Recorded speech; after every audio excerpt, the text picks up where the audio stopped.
everyone, I'm your host Neha and you're tuned into Durian Dreaming, the show that brings you extraordinary stories from seemingly ordinary experiences in Indonesia's fast-paced market. Let's dive into today's conversation with another inspiring guest. Hi everyone, welcome back to another new episode of Durian Dreaming. Today's guest is Eva Erisuchi. She's the marketing director with PZ Cousins. She has deep experience in baby care category. And today we'll be spending time with her in understanding how modern Indonesian parents choose baby care products, what they worry about, and how is the market shifting. I'm excited to learn from her. So let's not wait and let's get her to a podcast. Hi, Uchi. Welcome to a podcast, Durian Dreaming. We're very excited to have you with us.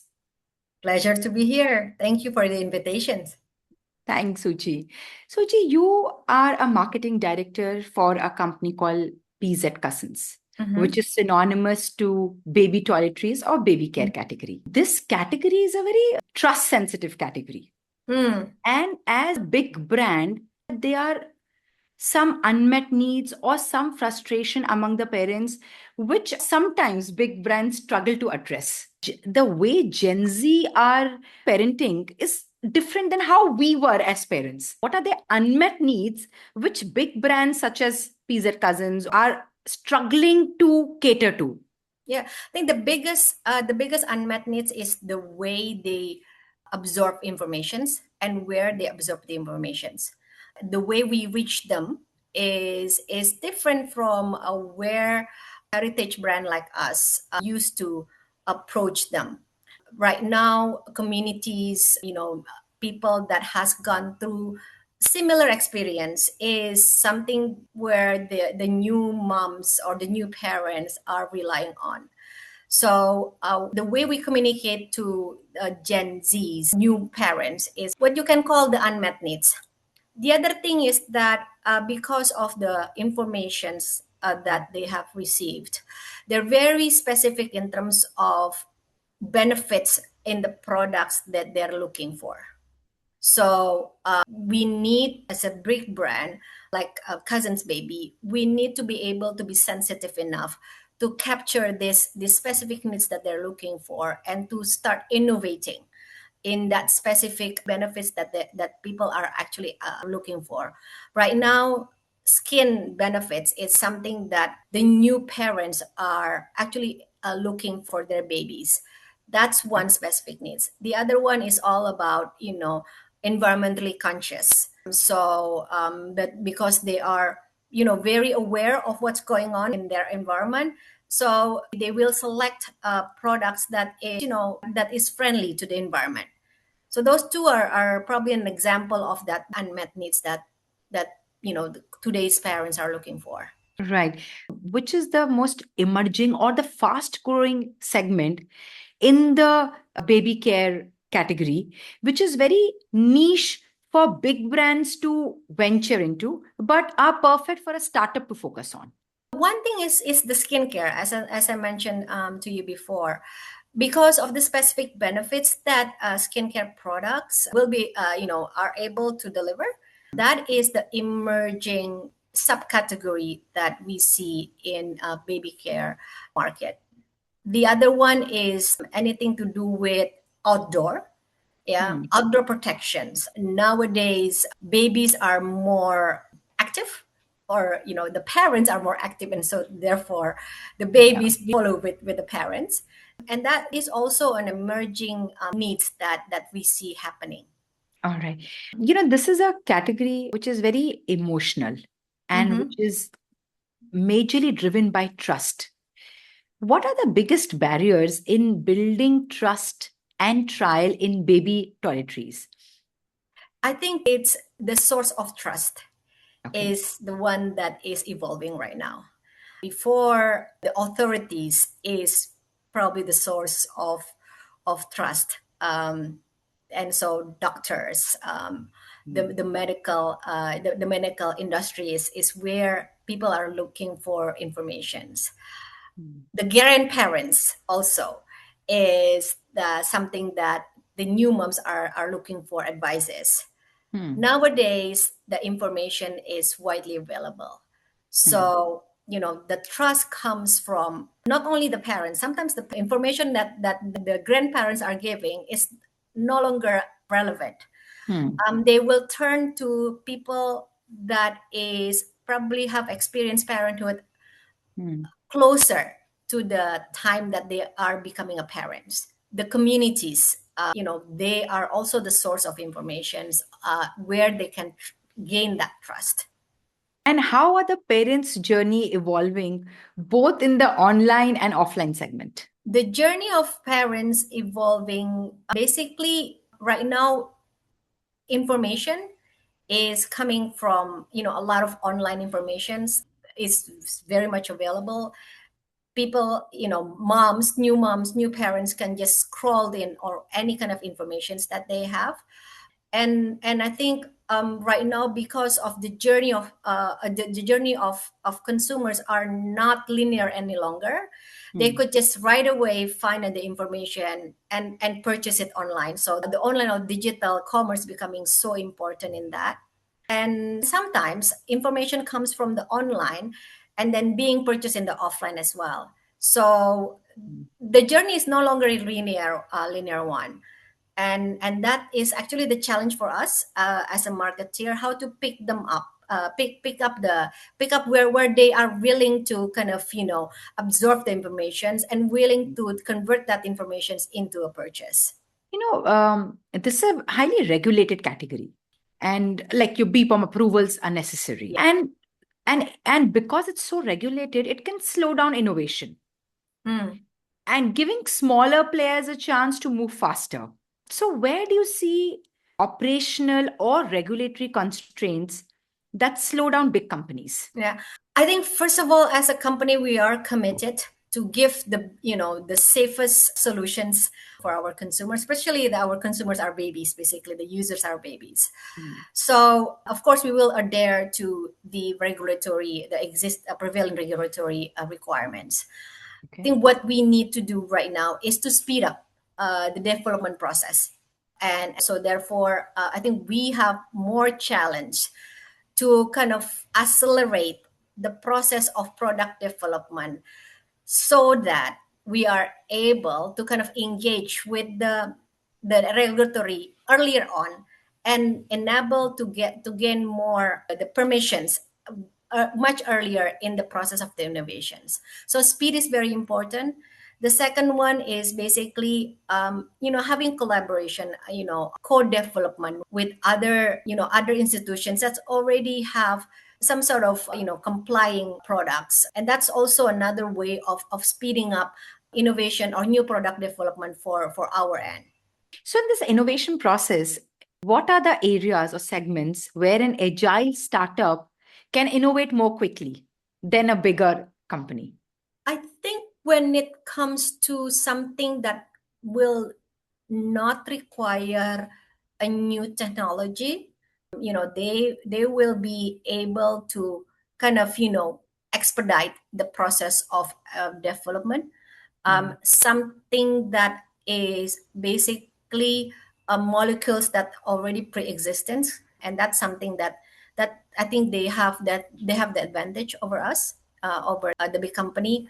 But our advantage, because we already have an established R&D team, we Hmm. are able to absorb new technology. We have more access to that, and Hmm. that is basically the balance that we are able to kind of be ahead of the local or basically the small player. This is also a category which gets influenced by new healthy health norms, by safety, by natural ingredients, Mm-hmm. or sustainability. So, Mm-hmm. where do you see this category heading in the next 3 to 5 years, especially in terms of ingredients or the digital parenting behavior or personalization? For sure, I think the use of natural ingredient is Hmm. becoming more and more prevalent. Hmm. um, Becoming more. I think there's a lot more growing consciousness of recycling products, things that is friendly to the environment is something that is also growing. The other one is actually more into, I'm coming back to the benefits, specific benefits that people are looking for. And that balance between delivering something that works for the baby and yet being knowing that, baby skin is more sensitive. Hmm. That balance of safety and efficacies is something that is also, in the future, the growing needs that will happen in this category. So, how do you test your products for safety on babies with sensitive skin or allergies? Yeah, we do have, very rigorous clinical procedures in order to do that. I think all of the products that we have gone through, Huh. carefully tested before we even release it, and even to pass through BPOM for Yeah. sure. And so that is, and that's the reason why I think we start our innovation way in advance. We try to pick up any kind of, upcoming trend and start the development much earlier, because it takes time. It takes time to deliver something that works but yet Hmm. safe for the babies. So a lot of rigor has been put behind all of our product development. So, for a parent, it's often difficult to see or understand what's on that label. Can you just tell us that what parents should look out for when reading labels? So it's first is, dermatology tested. so Okay. so that is probably something that you need to look out to. In our products, we now make it simple, because I know this is a very common problem that we are facing, with these parents. Just the first, we put this up in the, there will be label, the key labels that all about the safety. Natural ingredients, contain natural ingredients is something that, Hmm. that we have highlighted. So if you see a cousin's baby products, all the key requirement that you need to see, we put it up in the front to make sure that, you don't need to turn around, turn the product back, and to understand whether this is safety or not. We talked about how the product formulation has shifted across the years. Let's move to more Mhm. natural based ingredients, more Yeah. dermatologically tested. Yeah. Now, let's understand parenting shifts in Indonesia, because Hmm. parenting norms are shifting rapidly here. Yeah. Like, by urban lifestyles, digital culture, rising aspirations. So, how are modern Indonesian parents redefining what is good parenting? It's very, very good questions. I think, first of all, the definition of um, modern parenting is Hmm. also reflecting on the change of lifestyles. Okay. Yeah, I think, first of all, right now, they are a lot of, a lot of the new parents, both of them are working parents. Hmm. And so there is, a less and less time for them to be involved with caring for the babies. Hmm. So things that is convenient, it is something that, they are looking for. At the same time, they don't want to sacrifice the Hmm. connection, the emotional connections that they will have their precious ones. So that balance of being practical and yet allowing them to feel that connections, right away, because they don't have time usually. What is also interesting in Indonesia is the involvement of the third generations, so the Hmm. grandparents. Yeah. Yeah, and so, before, the grandparents are very actively involved in caring for the babies. Hmm. Nowadays the grandparents are there, but they're not, they're there to play around with the babies, right? Hmm. So that caring also is something that they need to have that flexibility. Hmm. The other thing is actually something that to do with technology, because they are now depending a lot on technology right now. I think mostly is through the social media. That's the biggest influence. social media, what they scroll, the information that they received from their research is basically the biggest influence in decision making for baby care products. The second one is close to that, which is their community. Their friends, their friends' recommendations is something that also they look up to, and of Okay. course the recommendation from the pediatricians is also important, especially when there is specific problems that they're facing with their babies. So those trees are basically something that is influencing, greatly influencing the decision making in terms of the selections of the product. Hmm. Indonesian parents are very unique. They live between tradition and modernity, like balancing local wisdom with global parenting trends. So, what tensions do you notice between traditional and modern Indonesian baby care practices? I think that in today's parents are more conscious in terms of balancing that out. There are certain rituals that they still accept, or they're still using. For instance, the use of talon. Talon oil is something that is quite unique to the Indonesian culture, that the baby needs to be to use talon to be warmed. Being warm for the baby is meaning that they're being protected, and that's something that is quite unique to Indonesian, and that's something that also from generation to another generations it's being adopted. But at the same time, the same mother will use a specific maybe lotion or cream that is so advanced in terms of skincare benefit. So somehow I think this is the amazing thing about being being in a multicultural environment. In one thing, they still use a product that even their great grandparents are using, Hmm. but they balance it out with something that is actually the trending in that they pick up from social media in that case. A brand like PZ Cousins, which is a legacy and a heritage brand, Mm. how do you struggle to stay relevant to the new modern ways of child care Yeah, or yeah. Well, parenting?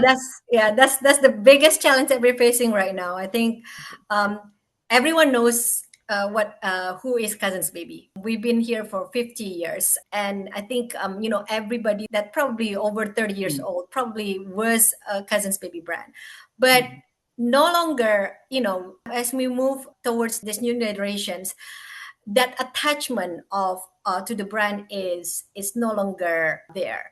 They see Cousins Baby as their parents' brand. They know about it, but they feel that it is not relevant to be used to their baby. So I think that's the biggest challenge that we're facing, is kind of like how do we revamp the brand and mm, to be able to engage with the new parents.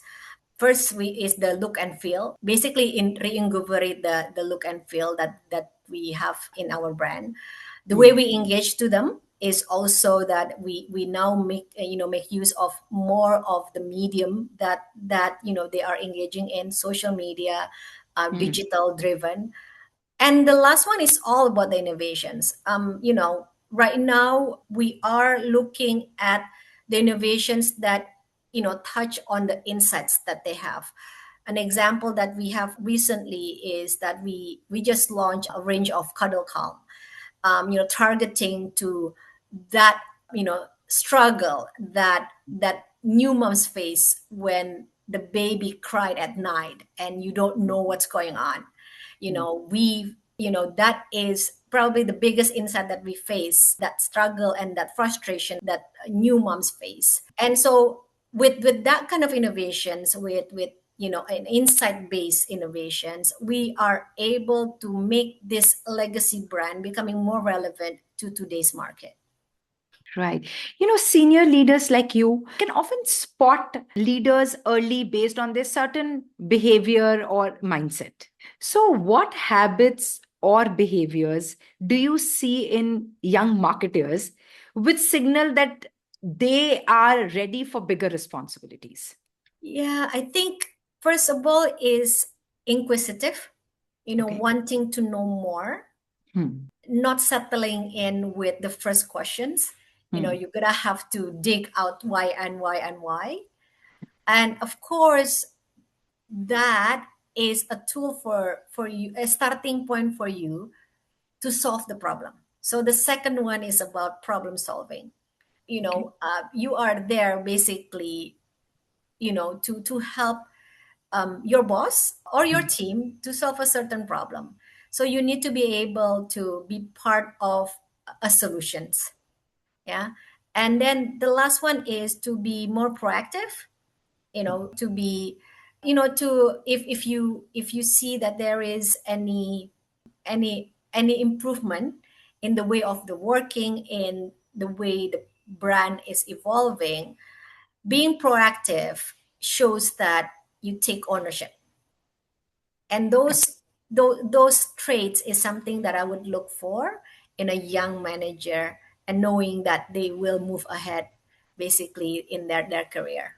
So, if you were in the shoes of a young marketer today, what would you focus on in the next 2 to 3 years that prepares you for leadership roles? I think be one is ownership, Mhm. ownership of your brand, ownership of your consumers. Mhm. Engaging with them is something that you need to acquire. And I think one is basically knowing the purpose of why you want to become a marketeer or a brand manager, because that purpose will lead you towards something that you're passionate about. Hmm. Because I believe that with great works, a passion will turn a great works becoming a wonderful thing. And you need to be able to know why you're doing what you're doing right now in order to have that passion. Thank you so much, Uchi, for taking out the time to be with us. Very For insightful having me. conversations. Yeah. Thank you for sharing the tips on what to look out on a label when one is buying a baby care product. Yeah. So, thanks once again to be with us on Durian Dreaming. Thank you for having me. And that's a wrap for this episode of Durian Dreaming. I hope today's discussion sparked some new ideas for you. Don't forget to subscribe, share your thoughts, and stay tuned for more exciting stories. Until next time, keep dreaming big.